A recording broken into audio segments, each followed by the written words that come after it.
Welcome to episode 5 of season 3 of the Filmmaker Film Watcher podcast. I'm filmmaker Richard Di Gregorio. And I am film watcher Greg Ralph. So, this episode we're going to be delving into some vintage thrillers, Greg. Yeah, sadly, I'm almost as vintage as some of these films, but, it was good to think that they might give me a little bit of a thrill. Well, the first film we're going to be discussing here is the 1967 thriller Wait Until Dark. With Audrey Hepburn, and I always love a bit of Audrey. Mm-hmm. And then we're going to talk about The Night of the Hunter, Sir Charles Laughton's only film he ever made from 1955. And then we'll be discussing a real classic, The Third Man, directed by Carol Reed. So, Ricardo, why don't you tell us about our first film? Sure thing. Wait Until Dark. Directed by Terence Young, who also directed From Russia with Love and the Bond film Dr. No, this 1967 thriller begins with photographer Sam Hendricks, Efren Zimbalist Jr., at the airport after a flight back home. He innocently acquires a doll from a fashion model who asks him to hold it for her. The doll, we learn, is actually stuffed with heroin. Now, a group of criminals led by the ruthless Rote, a young Alan Arkin, backed up with Mike Hamlin, the ever-dependable Richard Crenna, and Carlino, Jack Weston. Rote has already killed the fashion model for planning to double-cross him. Now they have to retrieve the doll. They follow Hendricks back to his place to retrieve it. However, when Hendricks leaves for business, these three criminals make their move, only to find Hendricks' blind wife, Susie, Audrey Hepburn, alone in the apartment. They concoct a scheming plan to make Susie hand over the doll. One by one, these three schemers call at the house under false pretenses. After all, she's blind. Mike acts the old war friend of her husband very well and wins Susie's trust. Carlino, in the guise of a detective, announces that he's investigating the murder of a young woman found in the neighbourhood. Gradually, however, Susie begins to suspect that these guys are imposters, and with the help of the girl upstairs, Gloria works out her own plan to get out of the situation. Look, I really liked this film. However, Hepburn's performance has a lot to do with it, in a role which earned her an Academy Award nomination. She apparently spent a lot of time training for the role, and I think she's wonderful. The others are all fine too. However, Alan Arkin is a little over the top when playing the other characters. As Rote, though, he is menacing. I never really understood why he felt the need to dress up so much as other characters when he knew she was blind. The situation itself really works. An innocent and ultra-sweet blind woman trapped in an apartment being terrorised. However, when the criminals leave the apartment, I was always wondering why she didn't just lock the door and call the police. They were moving so freely in and out of the apartment. But that aside, the direction was subtle and kept the suspense building until the end. In fact, its use of darkness in the finale was fantastic. It completely placed us in Susie's shoes, just hearing the sounds. And it was shot beautifully by Charles Lang, who shot Some Like It Hot and How the West Was Won. But this wasn't a film where you really marvelled at the filmmaking techniques. Look, I still think this holds up very well, and at its end does what it sets out to do, and that's thrill. Greg, what did you think of Wait Until Dark? Well, it's quite obviously a filmed play. And we have talked before, I know, about filmed plays that get trapped by their set. Yes. So I think we talked about it last episode, maybe even about Streetcar Named Desire. Yeah, I think we did, yes. But here, it's appropriate that you're trapped within the set because that's what the story's about. She's trapped in this. Yes. And in fact, when they try and put the bits at the front about how the husband gets the doll at the airport and so on, that was okay. But in fact, in some ways, that really dated the film for me because the taking of the doll and going through customs and no one's terribly suspicious. In a way, she's just so obviously holding the doll because it's very important. Yeah, yes. It didn't quite work. The story really starts in the apartment. Yeah, you're right. I found when it first started, I felt it a bit slow-moving to go into it. And I felt that those first scenes were quite dated-looking and felt dated to me. But when they got into the apartment, I felt it held up really well. And it was really interesting because I timed it in the end. Audrey Hepburn doesn't appear in the film until 22 minutes in, and the film's only about, an hour and a half or so. Yeah. So it really builds before you meet the character of Susie. And I think you're right. I think she is absolutely the linchpin of the film. She is. I love watching Audrey Hepburn, and this was the same year that she made Two for the Road of Albert Finney that I would like us to talk about one day. I think it's a really really interesting film. But she's absolutely in her prime. You're right, she went and spent time at a school for the blind, which is where the character, who's only recently become blind in a car accident, before she met her husband. Yeah. And he's trying to encourage her to be independent. And so she's going to blind school. So she, went there to understand that context. It just talks about the dedication to her craft. And she absolutely makes it work. Well, I'd never heard about this film. Okay, I hadn't heard about it. Well, I told you about it, and I'd me. only ever seen bits of it. I hadn't seen it before. So when I watched it with complete fresh eyes, and no pun intended. Yeah, no pun intended. But I didn't know much about the film, so I hadn't read much about it. So I didn't know it was about a blind woman in an apartment being terrorised. So I just watched it pretty much cold. Yeah. And I was astounded by her. She was very believable as a blind woman in that role, and the little mannerisms she does. She was so on point. Well, you've got a very good cast there. So I think the model, who dies very soon, and even Efren Zimbalist Jr. as the husband, I think they're fairly forgettable. Oh, they are. Yeah, they are. It's the central 5 characters. So Susie, yes. Gloria, the girl upstairs, who's quite good actually. She's only about 12, 13 years old. Yeah. And then you've got the 3 schemers. Yes. So you've got Richard Crenna, who's very believable as the crim with a heart of gold, who becomes sympathetic to Susie in a way the others don't. I found his change of heart at the end, though, quite. I didn't know where that sort of came from.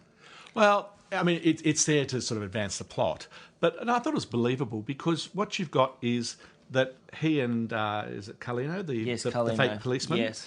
They've come from a series of scams where they've done the setup where someone's in bed with the wife and the husband and the private eye come in. So there's small potato criminals who get lured into this plot with the really bad guy, the Alan Arkin character, who they've ended up with him because while they've been in jail taking a rap for the fashion model, she's got into the scheme with this guy who's actually a different class. He's bad, basically. So they're people who kind of, I would imagine, in their previous con jobs have ripped off people who, it was a venal kind of thing. Yeah. And then he's actually confronted with someone who's truly good, and he tries to sort of see it through, and he's getting this dawning realisation that they are hooked up with Rote, who is a different thing indeed. And I think she brings out the protectiveness in him, and maybe even the blindness as well helps foster that. So, it's all constrained in terms of time, but I actually found that believable. I didn't think it quite got there, but I think it was, and I felt like, because he was playing her all through the whole film. Yeah. So when that happened at the end, I thought, is he really that way or is he not? And it felt like he was, No, I believed him. And in fact, one of my problems with the film is the ending of the film. So Susie, Audrey Hepburn, has just been terrorised an inch of her life on homegrown territory, her apartment, but still getting used to being blind. A very strong woman, a woman who uses her brain. She puts herself on the same footing as the bad guys by destroying all the light bulbs. So they're all in a world of darkness where she has a bit of an advantage. And so she's been through this, and the husband finally comes back onto the scene, and instead of, "Oh my God, darling, are you all right?" he's saying, "Walk to me, Susie." Yes, yes. And that's the point. I watched this with my wife. Yeah. That's the point where she was kind of going, "Oh my God, what a bastard," Yeah. And it was just so unbelievable. Yeah, absolutely. But I found myself thinking, the husband is well-intentioned, but he's going about in a very heavy-handed and, frankly, patronising way. Mike actually has more respect for her as a person. Yeah, it's and true. I thought, so my little brain starts rolling on. What if Mike and Susie met under different circumstances? Yeah. Like, he actually, I think he appreciated her more deeply than the husband who'd met her in a kind of a rescuing night scenario and was trying to do the right thing to make her independent. He was a bit heavy-handed. But a bit heavy-handed and cold. And forgettable, really. Yeah, absolutely. I agree. But I still felt it was a good thriller, even though I got over the whole, why don't you just lock the door? Yeah. I sort of try and get over that, but then I can't, but then I do, just to keep it going. But honestly, when they were leaving, they'd leave the door, and I'd just go lock it and call the police. Easy. This is before the phone line was cut or anything like that. Well, then she sends Gloria down to the bus terminal to meet her husband rather than send her to the police. Her to the police, that's right. Yeah, there are holes in the plot. There are holes there. And I have to say, look, I'm sorry, because they cast Audrey, I never really believed she was in danger. Like, Audrey's going to make it through. You don't know how. Yeah. You don't know what's going to happen to her along the way, but she's going to be okay because it's Audrey. Yeah. So I wasn't thrilled in that sense. There's a famous moment in that film where somebody leaps across the room. Yes. Yeah. Dressed all in black. It's a bit like a spider actually leaping out at her, out of the dark, I think, into the light. Yeah. That moment is very effective because it just completely catches you off guard. It does, yeah. And it's a bit reminiscent of the ending of Fatal Attraction. You know, Yes, Glenn Close, yes, You yes, think she's dead. She yes, kind good of. I job. wonder if that's a bit of an homage to that scene, Yeah, actually. yeah. So that worked, and apparently when they showed the film in cinemas, that was the moment when people screamed out. And it's interesting to go back and read about how they showed the film. They made a point at a particular point in the film of closing the cinema doors, turning the lights down as low as they were allowed to. So they were really treating the film viewing as like a stage piece. Yeah. Setting it up to put the audience into that frame.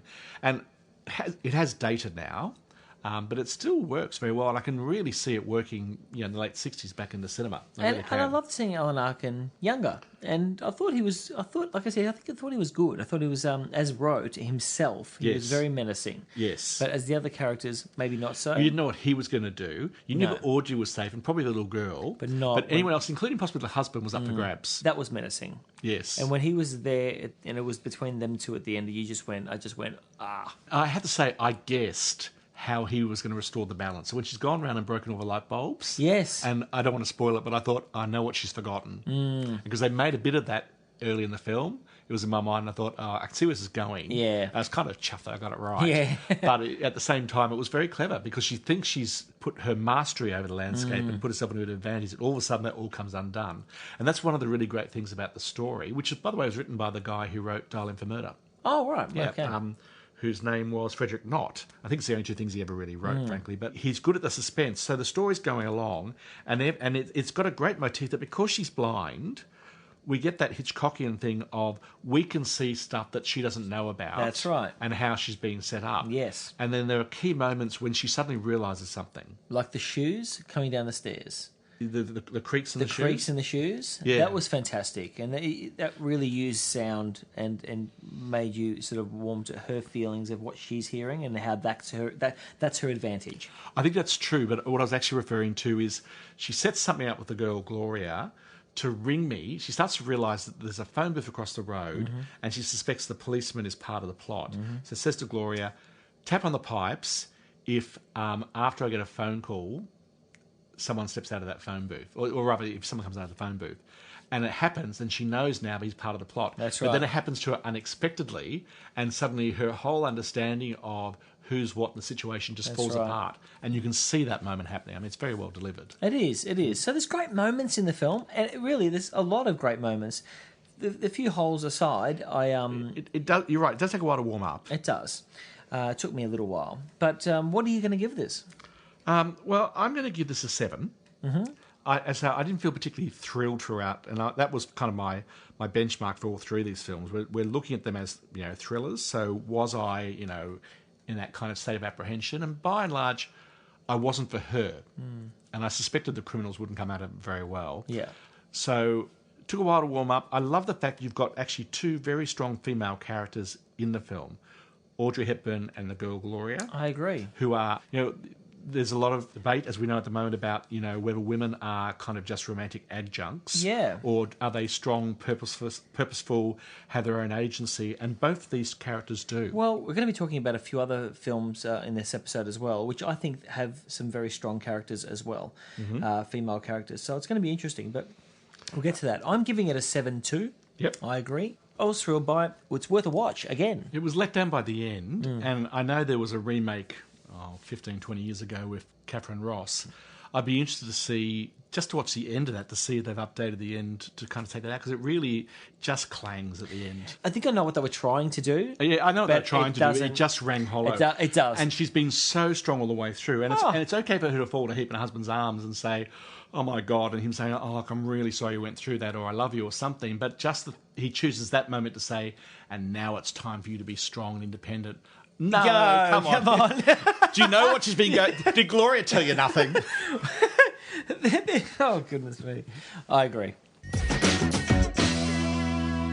So the second film we'll be discussing this episode is The Night of the Hunter. Greg, tell us about it.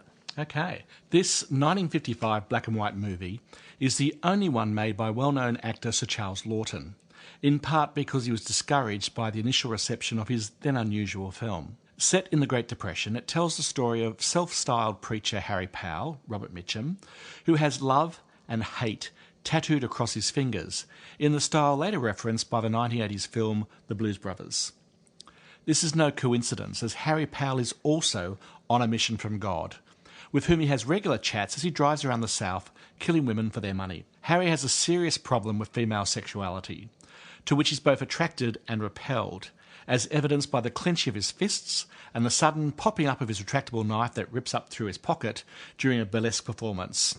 Hashtag spot the visual metaphor. Harry's behaviour at the burlesque show and the fact he stole a car send him to jail, where he shares a cell with Ben Harper, Peter Graves, who's about to be hung for murders committed while stealing $10,000 for his impoverished family. Harry learns enough to visit, court and marry Ben's newly minted widow Willa, Shelley Winters, in search of the loot. Once married, Willa quickly gets religion and fervently repents for her sins, despite or perhaps because of Harry's no-sex approach to marriage. Harry quickly learns that Willa has no idea where the money is, but that her 2 young children probably do. Little Pearl, Sally Jane Bruce, immediately takes a shine to her new daddy, as do all their neighbours, who seem awfully keen for Willa to remarry. Only 9-year-old John, Billy Chapin, sees right through Harry for the danger that he is. Events escalate when Harry kills Willa while she's at prayer and then earns the neighbours' sympathy, telling them that Willa ran off with a man. John escapes downriver with Pearl and the money in their father's boat, unknowingly floating over their mother's riverbed corpse, with Harry in hot pursuit. But Harry meets his match when the children are rescued by saintly Rachel, silent film star Lillian Gish, who is no stranger to the wickedness of the world and knows how to handle a rifle to defend her home. The film moves fluidly between reality and gothic fairy tale. Lawton cinematographer Stanley Cortez also shot Orson Welles' The Magnificent Ambersons, and he said that Welles and Lawton were the only directors he'd worked with who understood light. Certainly this black and white film is a visual treat, with dramatic use of light and shade throughout, in the style of German Expressionism. And Robert Mitchum is eerily effective as the psychotic preacher. Ricardo, were you thrilled by this thriller? Absolutely. I love this film. Yeah? Oh, yeah. This was amazing. Look, I think a lot of the credit has to go to Charles Lawton and his direction, and his use of shadow is tremendous. There are startling shots in this film. Oh, amazing shots. There's the shot with when the shadow of Powell on his horse on the horizon, singing the song. What was the song? It was Laying in the Arms of the Lord, something like that. Something like that. Yeah, or Shelley Winters in the car underwater. Yes. Oh my goodness! What amazing shots! That wasn't actually her. That was a dummy. Like they took an impression of her face. Yeah. But her character. It's actually yeah. a very lyrical shot of something which is very unlyrical. Unlyrical, yeah. Yeah. So just for the folks at home, so she's been killed. She's had her throat slit with his wonderful knife. Again, metaphor stuff. Yes. And he's tied her down into the car, I think, and then run it off the road into the bottom of the lake or the river. That's right. And this black and white shot is just her body with the hair streaming through the water. I think there's seaweeds or something floating around. It looks too beautiful for what it is, you know. It's quite a ghastly shot. Yeah. And then, as I say, later you've got the fact that her children unknowingly float across her on the way to escape. To escape, that's right. And there were a number of shots concerning the house cellar, but towards the end of that sequence in the house, where you see this like a cross-section of the staircase in the kitchen down into the cellar. Yes. A lot of black around that, and then the light of the kitchen and the stairs and so on. That was quite extraordinary. Yeah, amazing. But also, you know what I love? There's one shot in there which apparently, like, he loved to do Toby Griffith. I think he tried to pay homage to one of the shots there, where Robert Mitchum is sort of looking for the kids and can't find them. He's calling out for them, and we have that sort of iris sort of shot come in. Yes. Come in and just to show you where the kids are. That telescoping kind of shot down with the black around. Yes. Yeah, which was very much a Griffith. Well, I know shot. you are a huge fan of Griffith, and I've not seen any of his films. Well, we all should be. At the moment, I'll have to take your word for it. Yeah, Mitchum was tremendous in this title role. Like, he reminded me of Max Cady in Cape Fear. But hang on, he was Max Cady in Cape Fear. Well, again, I haven't seen that, actually. And I always watch the Scorsese version with De Niro, but Robert Mitchum played Max Cady as well, and he's menacing, he's awful.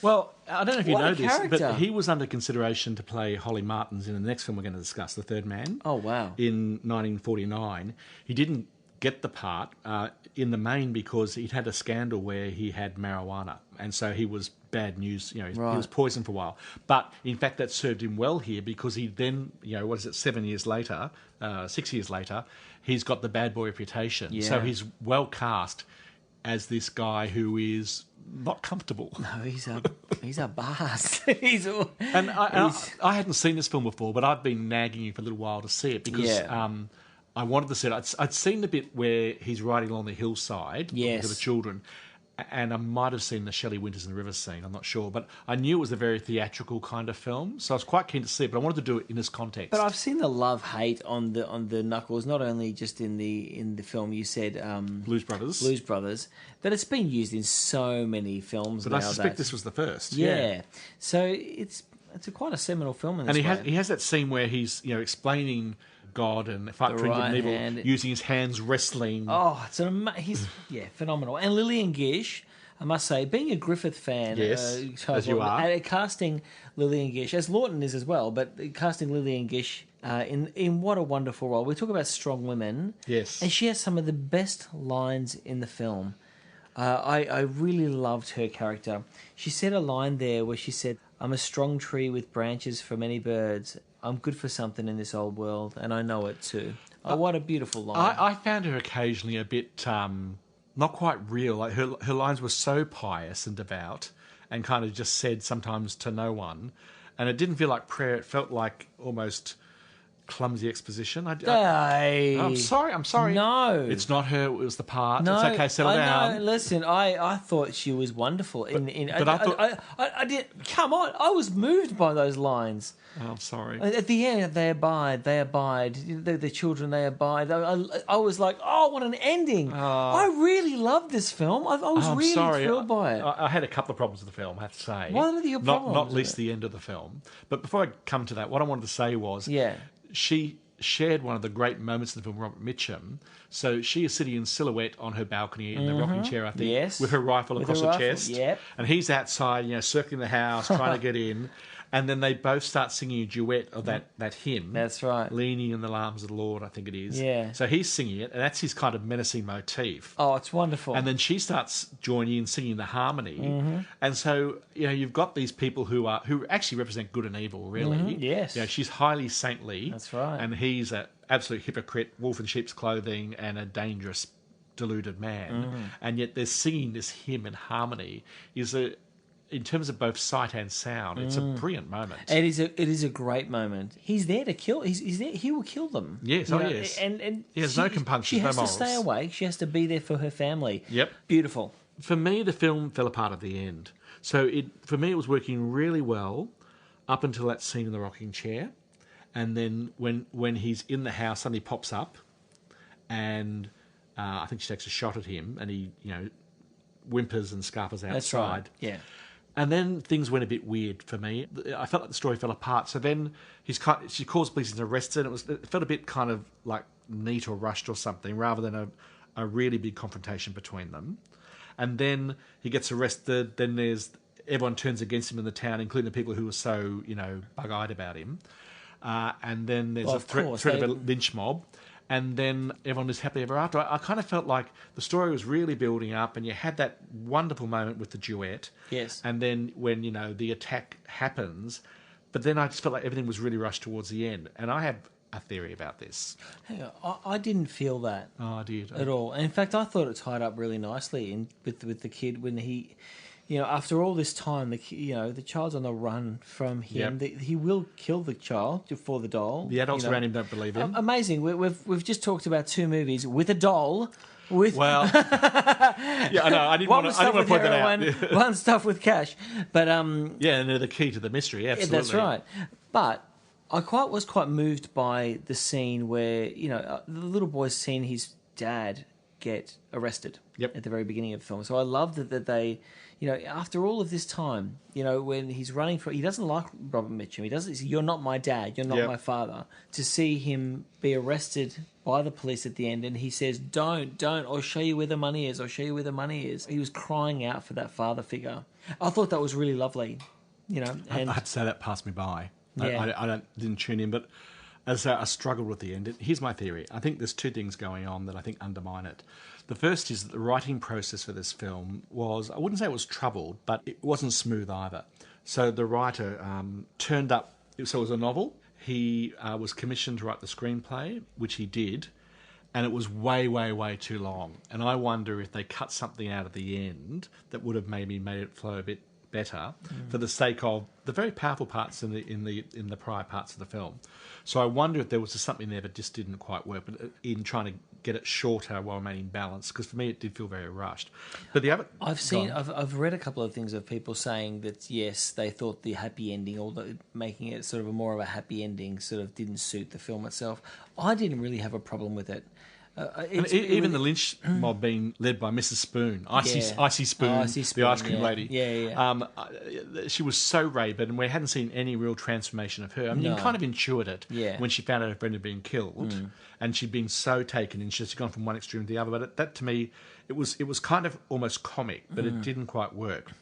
But the other thing is, this is actually based on a true story. I didn't know that. Yeah, so there was a guy called Harry Powers, not Harry Powell, who was hanged in 1932 because he'd murdered 2 widows and 3 children without the whole Christian preacher overlay, but he advertised in Lonely Hearts magazines and then picked up with these 2 women for the same reason as Harry Powell, which is to get the money, basically. Yeah. So this was based on him, and it also was true that when he was arrested and went to trial, there was a lynch mob. So I wonder if perhaps... and whether it was originally the book and or the screenplay, whether they were trying to accommodate the historical truth what happened at the end. But again, for me, it was just all too quick and all a bit too neat. So whereas I really liked the film all the way through, at the end I was kind of like, oh, okay. Okay. Sorry. No, and that's okay. I think maybe you saw things there that just passed me by. Yeah. That meant maybe I didn't appreciate what was going on there. But it just, the tempo changed, and I sort of thought... Yeah, I didn't have a problem with that. I really didn't. Another scene I really loved was in the cellar. Yep. With the kids hiding out. And that was a really suspenseful, beautifully lit scene. Yes. You know, well, so much was beautifully lit. It was all beautifully lit. I mean, black and white is a very great... I love the medium of black and white. When it's done well. I've shot something in black and white, and I really love it. I find it's really great to light because you don't have to worry about colour. It's great at creating mood. Yes, it is. I love it when films are made in black and white now. I know Alexandra Payne did it in Nebraska a few years back and did it in black and white. And I love watching films in black and white. The Coen brothers did. Woody Allen does it sometimes. Yeah, it's a beautiful part of cinema. And the Artist, remember the one that... The Artist, that's the one that won the Oscar. French silent that's film, right, yeah. So I really love the medium. So I really appreciate the way they light it. It's different cinema. It's unlike anything you usually see nowadays. Yeah. That's why I love it. And so when you look at some of those shots, you just go, wow, I just want to say there are a couple of other moments in the film that really struck me. So when the father of the children, Peter Graves' character, is hung, I mean, you never see the hanging. You know, it's off the screen. Yeah. But what you see is the hangman going home afterwards, and it's quite clear that his wife has no idea what he does. Yeah. She thinks he's a guard of the prison, but she doesn't know he's the hangman. And then he goes in to look at his sleeping children, and you can almost see him trying to reconcile these two worlds. You know, the warm domesticity of his home and the job he does. And yet, when he hangs Harry Powell at the end of the film, he's quite down with that. Yeah, I think the implication is that he understands that Peter Graves is doing it for his family in the Depression. Yes, and there, but for the grace of God, go I. Whereas Harry Powell, he's a bad un. He's a bad un. And I don't know if this is deliberate or not, but the whole idea of Harry Powell, a preacher, walking around the house and singing hymns as a thing of menace, I think is probably echoed in Poltergeist 2.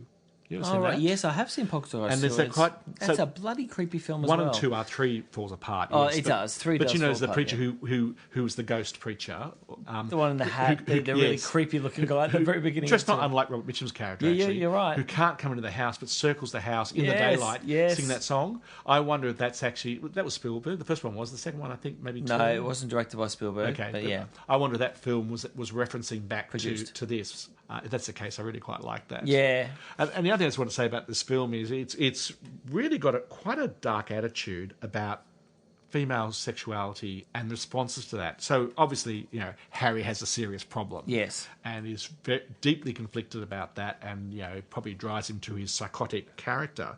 But you've also got the other characters like, Mrs. Icy Spoon and so on, and they talk about sex as being, that's where you lie back and think of the canning. Well, the man does what he has to do. That's or right. Yeah. When Willa gets religion fever, it's a source of sin, and what drove her husband to doing bad things, because she wanted perfume and so on. It really, or at one stage too, it's portrayed as being a trap for men with unwanted consequences, the children, which is what Rachel Lillian Gish is saying. Yes. And so there's not actually a positive view of sexuality in this film. There's not, and I found Shelley Winters to be quite a weak character. She was always pining for a man and fighting for, I'll be what you want me to be, and she finds the knife in his pocket and goes, "Oh, men, or boys, that's or something." Right. Yeah. So I found, on one hand, you've got Lillian Gish, who's very strong, a strong woman with a family and a protector. Then you've got Shelley Winters, who's just, I need a man. But even Lillian Gish's character, I mean, there's no romance, love, sex in her life either. Definitely not. No. There's no one. Sex is either absent or a source of bad stuff, or something you just put up with. Well, there's no healthy view of it. And when Shelley Winters on the wedding night comes in and goes, "Come on, let's let's go for it." Whoa, he doesn't like that. That's putting it mildly. Yes. So, did you like this film? I did. I loved it, actually. And what did you give it? I'm giving it an 8. I'm actually giving it an 8 as well. I thought you might have been about to go a bit higher, to a 9. Yeah. As I say, I like it all the way through. I love the visual sensibility. I don't mind the fact that sometimes it seems quite, in the real world, and other times it really shifts into either this highly stylised, stark view of things like the cross-section of the cellar, or even, we haven't mentioned the scene when the children first escape, and they're lying in their father's skiff going down the river. Yes, that's right. And then you get these kind of these fairy tale elements. So they're being watched by squirrels or rabbits or something. Yeah, that's right. And the spider web, it looks like it's made out of string. String, that's right. Yeah, it does look like it's made out of string, actually. Yeah. I think it probably was. But it very much, to me, says, okay, so now we're in this kind of fairy tale or gothic fairy tale mode. And I don't mind that. I think I like it. Yeah, I think absolutely. it works. Oh, and if you look at the year it was made, I mean, it was 1955. I think this is less dated than Wait Until Dark, which was made, Actually, I think you're right. And that's partly, I think, because it's black and white, because the colour looks dated in Wait Until Dark. Yeah, it's the treatment. Yeah, exactly. I do think this is quite an extraordinary film, and one I would heartily recommend. Absolutely. Just to see a very different sensibility at work. He's obviously an actor's director with a very strong sense of style, and I just think it's a great shame he never made any other films. Yeah, that's very true. And now for our third film, The Third Man. Take it away, Ricardo. Okay, first and foremost, I'm going to do a shout out to a special friend, Natasha, for this film. Natasha has been wanting me to watch this film for a very long time. It's one of her favourites. And I finally watched it, Natasha, and I think after all these years, it's great that I can actually talk about it with a good review. And hello, because I know Natasha too. Okay, I'll start it off here. Directed by Carol Reed, also famous for the musical Oliver, comes the renowned 1949 classic The Third Man. It's post-Second World War, and pulp fiction novelist Holly Martin's Joseph Cotton arrives in Vienna, where his best friend Harry Lime has offered him a job. Upon arrival, however, he discovers that Harry Lime is in fact dead, hit by a truck outside his building. After attending the funeral, Holly is approached by a British officer, Major Kellaway, Trevor Howard, who tells him that Harry was a notorious racketeer. Holly drunkenly vows to prove him wrong. After the funeral, he also sees a beautiful woman, actress Anna Schmidt, Alida Valli, and learns she was Harry's lover. He also talks to friends of Harry that tell that they'd been the first to help his friend after the accident. However, the porter of Harry's building tells that there was a mysterious third man that helped Harry. Holly Martins becomes intrigued with the inconsistency of the stories and decides to investigate further and further, learning that his friend Harry Lime was the leader of a gang that robbed penicillin from the military hospital only to weaken the doses and resell it, causing death and deformities in children. Investigating further, he is surprised to find who the third man really is. Of course, Spoiler alert, it's the magnificent Orson Welles as Harry Lime. Now, I would call this more a mystery than a thriller, but it's also a masterclass in cinematography and film techniques that used unconventional angles, lighting, and shadows in a way that had never been seen before. For dramatic scenes and moments, Carol Reed frequently chose darkness over light, silhouettes in order to build the tension. Dutch angles are used extensively in the film. The Dutch angle or Dutch tilt is a technique that involves the tilting of the camera to one side, resulting in a frame that isn't level. It's used a lot in film nowadays, but they were used a lot here. Maybe a little too much, I thought, but an example of this being used is when Martin has to speak unexpectedly about the crisis of faith in the modern novel.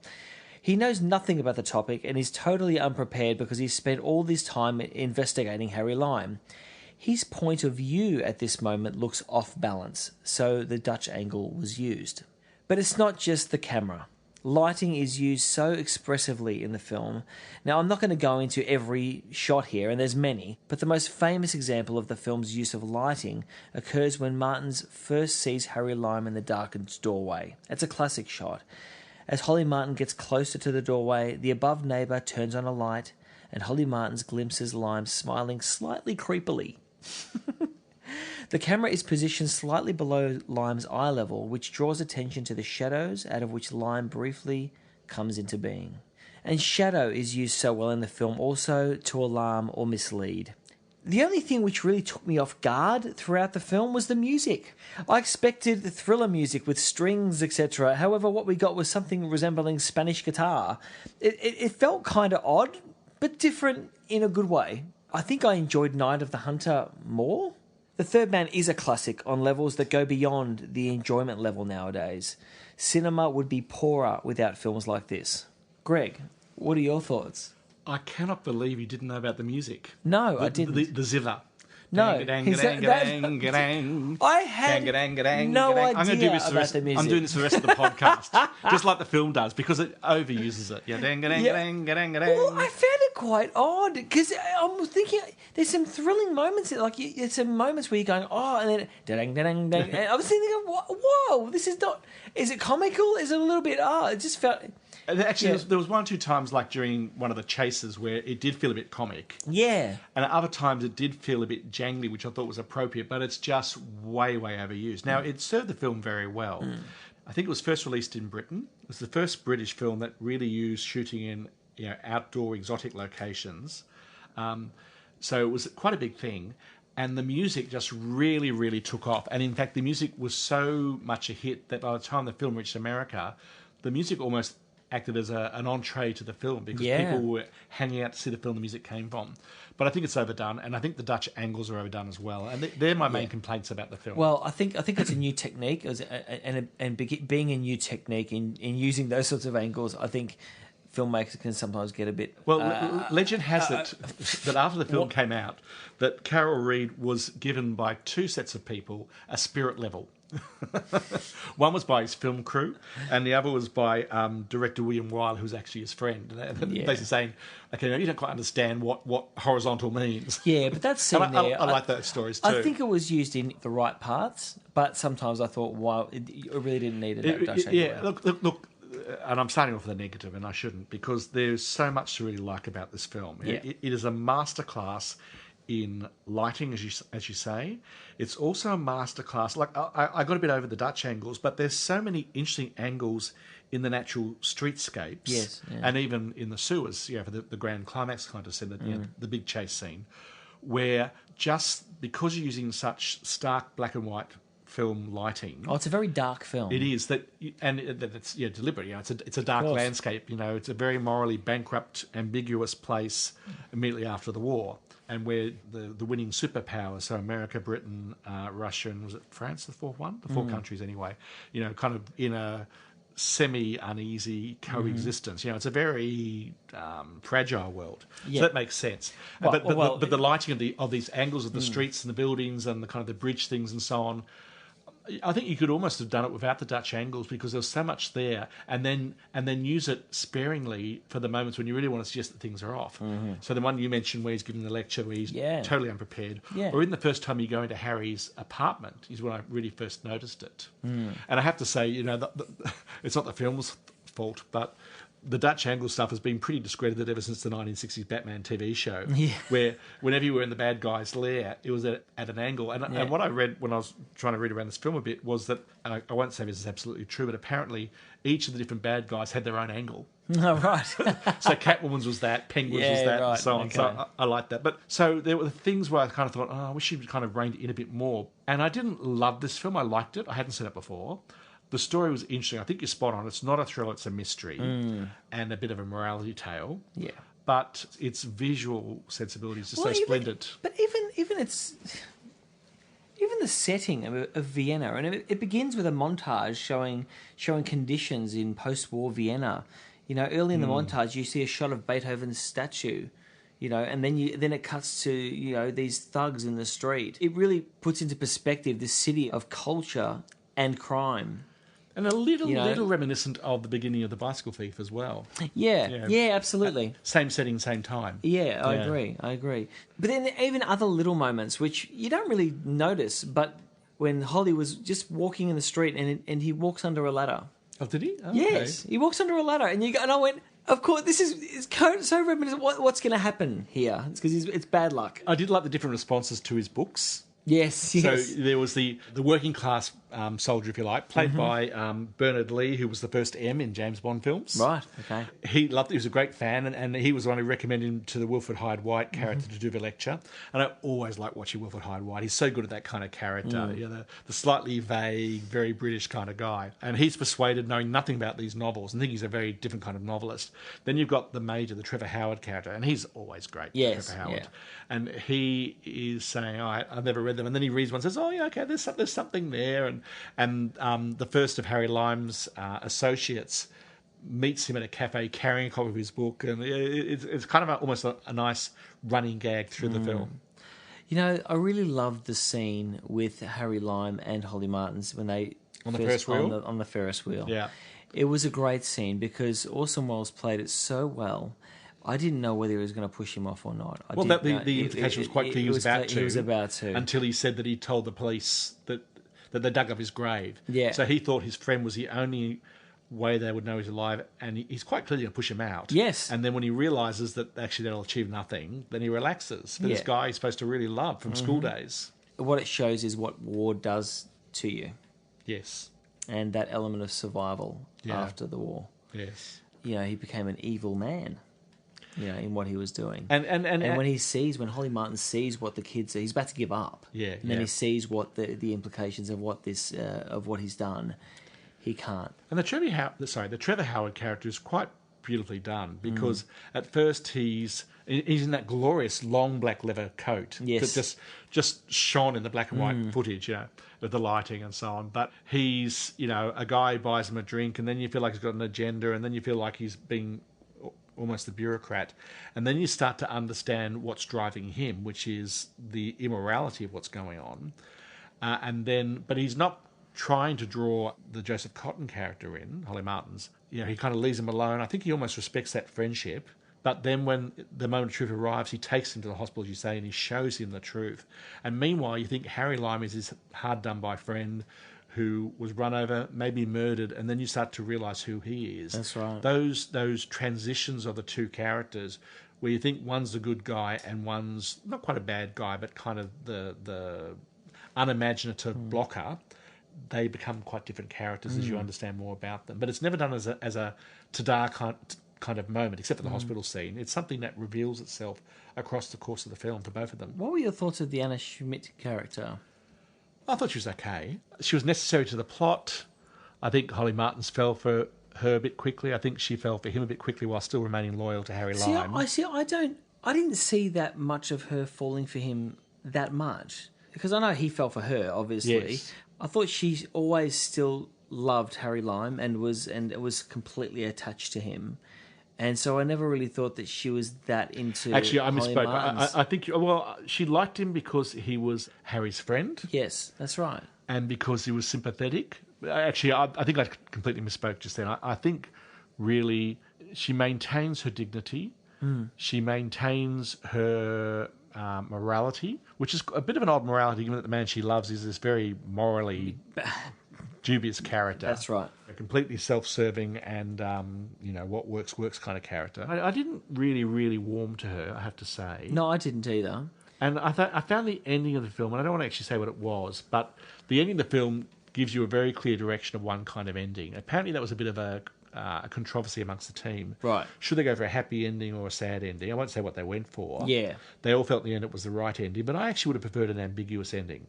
Yeah. Where she neither gravitated towards or away from Holly Martin. I would have preferred to actually stop the film a little bit before so you could almost invent your own ending. I can't go too far into what happens at the end, but it's just the setting of what happens there. There was a setting of the autumn leaves. It's the season of dying. So it does bring that sadness into play. It's very autumnal. Yeah, so I quite like that. And you haven't mentioned yet the big chase scene through the sewers of Vienna. Yeah, I was going to mention that. Look, that was a thrilling sequence. I thought it was a great sequence. To me, I thought it was not the greatest sequence in the film. I thought even some of some shots of the film were just as good as the sewer sequence. I know everyone talks about that sewer sequence, and it was great. It was thrilling. It was wonderful and looked great. But filmed in two different locations. Did you know that? No. Orson Welles apparently wouldn't go down to the sewers. Like he went there and said, nah. Of course he would. So they had to rebuild parts of the sewers back in London. Wow. For his scenes. And so sometimes, apparently, when you see him running through the sewers from the back, it's not him, it's someone else. Oh, wow. He has a stand-in or a run-in. Do you know where the name Harry Lime comes from? I don't know. Allegedly, again, I won't swear this is true, but we haven't mentioned who actually wrote the script, which is Graham Greene, the novelist. Right, yes. Yeah, the great moral novelist. Well, Greene's real name is Henry Graham Greene. Henry becomes Harry, Greene becomes Lime. Lime, that's right. Allegedly. But yes. It's one of those things I just quite like. Yeah, that's right. And, this film was full to the brim of people who either were big at the time or were about to become big. So you've got, as you say, it's directed by Carol Reed. The assistant director is Guy Hamilton, who made a lot of the seminal Bond films, so Goldfinger, Live and Let Die, Man with the Golden Gun, Diamonds Are Forever. Yeah. He made some of the big, in the sort of 70s and 80s, Agatha Christie films, Evil Under the Sun and The Mirror Cracked. He made The Battle of Britain, and he made one of my favourites. Evil Under the Sun. An Inspector Calls, which we should watch one day. 1954, again, is a morality tale. Yeah, sure. You also had Bernard Lee, who was the first M on Bond. Right. Another soldier policeman running through the film at one stage, Robert Brown, who was actually the second M. Mm-hmm. So there's a lot of pre-James Bond stuff going on here with Guy Hamilton and so on. And I find it interesting who they were considering casting at various points as well. So the first choice, apparently, of David Selznick to play Harry Lime was Noel Coward, which would have been a very different portrayal. Very different portrayal. They considered Cary Grant at one stage. Wow. Which would have been really odd. It would have been odd. He would have been very urbane. I think he could have done it. He could have done it in the way he did Notorious, I think. But again, it would have been a very, very... Wells plays the part so well. He does. He's very charming, and which probably Grant could have done as well. Noel Coward, I think, would have been probably a very poor choice. I can't see him in that part. Oh, you can't see anybody but Orson Welles there now. It's him. He had him. He knew that he was there. And one of the surprises of the film is, in fact, how little he's in the film. He is. And you know what? That surprised me, because the thing is, I've always thought, the third man, Orson Welles, and so when I started watching it, I thought, he's not in the movie. I thought he was going to be the lead. I thought he was going to be the protagonist in the movie. He's not. I know. He is briefly seen in the shadows in the street, like you said. That's right. They meet and have a conversation on the Ferris wheel, which is one of the key scenes of the film. Yeah. They meet in the cafe where the police are staking out, which leads to the big chase of the sewers, and that's pretty much it. And that's it. But, as I was watching it, I was going, hang on, why isn't Orson Welles in this anymore? Then I went, he's the third man. I'll spoil it. Spoil it. When this first came out, I wonder I haven't seen the posters, but apparently they wouldn't have had Orson Welles on it. Probably would have had his name on it. But it doesn't. Now, every DVD cover, everything has Orson Welles on the front cover, so running through the sewers usually. So you know who the third man is straight away. Well, yes, and you can't talk about this film without talking about the killer quote, which I think was actually written by Wells himself. So in the Ferris wheel scene, where he says, "Well, you know what the fellow said. In Italy, for 30 years under the Borgias, they had warfare, terror, murder, and bloodshed. But they produced Michelangelo, Leonardo da Vinci, and the Renaissance. Yeah. In Switzerland, they had brotherly love, they had 500 years of democracy and peace, and what did that produce? The cuckoo clock. Yeah. That was actually the first That's thing a I ever great knew line. of this film, decades ago. Yeah, that's a great line. It's a wonderful line. That is a great line. So what are you giving this film overall? I'm giving it a 9. Really, I'm giving it an 8. Yeah. Why 9?